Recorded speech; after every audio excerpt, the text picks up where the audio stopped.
Modern Korean language এবং জাপানি ভাষা শিক্ষা কেন্দ্রে আমাদের মাহফুজ ভাই এখন কাঠি ভরাতে খেলা দেখাবেন। খুবই দ্রুততার সাথে কীভাবে সংক্ষেপে করা যায় সেটা আপনাদের দেখাবে। এখন শুরু করবেন।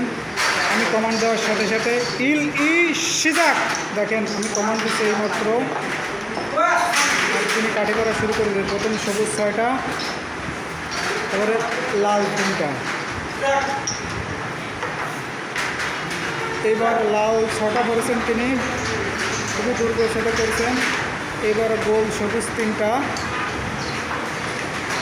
এবার সবুজ 6টা বলতেছেন তিনি, এই সবুজ 6টা বললেন। এবারে ছোটো কাঠি যেগুলো আছে ওই 6টা ভরবেন এই কর্নারে। আপনার ভালো করে ফলো করুন, দরকার নেই স্ক্রিনশট দিয়ে রাখুন। খুবই সুন্দর এবং দ্রুতর সাথে তিনি এই যে দেখেন, আপনারা দেখেন এখানে 37 সেকেন্ডে এই শেষ হয়েছেন। এখানে আরও অনেক স্টুডেন্ট আছে যারা এখানে বারবার প্র্যাকটিস করতেছেন। আপনারা আমাদের চ্যানেলে হয়ে থাকলে চ্যানেলটি সাবস্ক্রাইব করুন এবং পাশে থাকা নোটিফিকেশান অন করে দিন। ধন্যবাদ আপনারা পাশে থাকার জন্য।